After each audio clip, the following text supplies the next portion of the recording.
Girlfriend আছে কার কার দেখি হাত তোলো। মাশাআল্লাহ, সাহস আছে ওদের, বুকের পাটা আছে। হাত নামা বেটা। এই গার্লফ্রেন্ড বয়ফ্রেন্ডের সাথে আমাদের কোনো সম্পর্ক, আমরা বিয়ে করব। কি করব?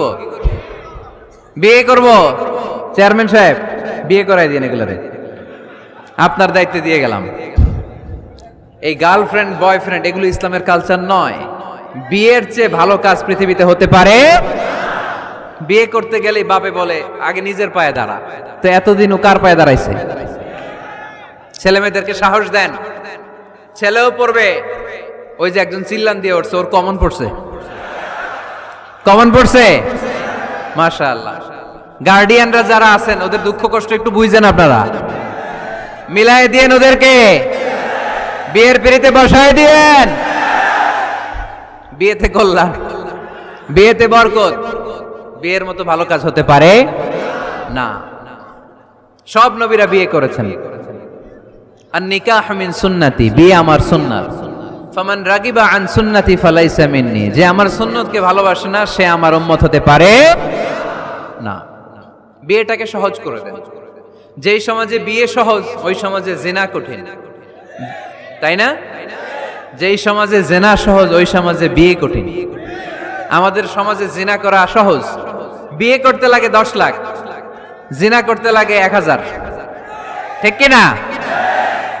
10 লাখ টাকা ছাড়া বিয়ে করা যায় না। এটা লাগবে, ওইটা লাগবে, এই দাও, ওই দাও, মোহর দাও, বিশাল অঙ্কের মোহর। 10 লক্ষ টাকা ধার্য না করলে মেয়ে দিবে না, এরকম আছে না নাই? না, এগুলো আসলে ইসলামিক কালচার না। ছেলের বাবা মেয়ের বাবা উভয়কে আমি বলি বিয়েটা সহজ করে দেন, সহজ করে দেন।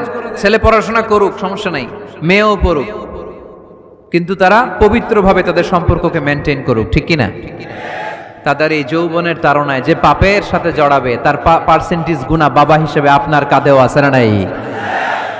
এজন্য বাবারা সাবধান, মায়েরা সাবধান, বিয়েটাকে সহজ করেন।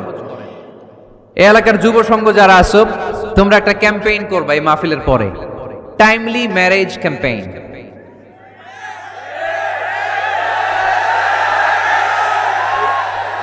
টাইমলি ম্যারেজ ক্যাম্পেইন, সময় মতো বিয়ে দিতে হবে, দেরি করা যাবে। বাপ মা বুঝে না, একজনকে হুজুর আব্বাই বুঝে না। গার্ডিয়ান যারা আছেন একটু সদয় হন। ওরা যে পাপের সাথে, পাপের রাস্তা যে ওরা চিনে যাচ্ছে, পাপের পথে যে জড়িয়ে যাচ্ছে, আল্লাহর সুপ্রিম কোর্টের কাঠগড়ায় আসামি করে আল্লাহ সেদিন আপনারে দাঁড় করাবে। আল্লাযীনা হুম লিফুরুজিহিম হাফিজুন, দে গার্ড देयर প্রাইভেটস। মুকদ্দামাতুল হারামে হারাম, এট এ গ্ল্যান্স। একটা নারীর দিকে চোখ পড়ে যাওয়া এটা হারাম না, কিন্তু এই চোখ পড়ার কারণে এটা জেনার দিকে নিয়ে যাবে, এজন্য এটাকেও হারাম করেছে কে? মুকদ্দামাতুল হারামে হারাম। এই নজরটা বড় খারাপ।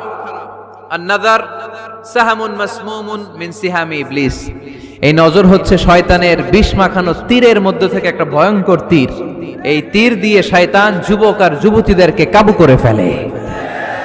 আমরা শয়তানের হাতে ধরা দিতে চাই না, আমরা বিয়ের মতো পবিত্র বন্ধনে আবদ্ধ হতে চাই, ঠিক কি না?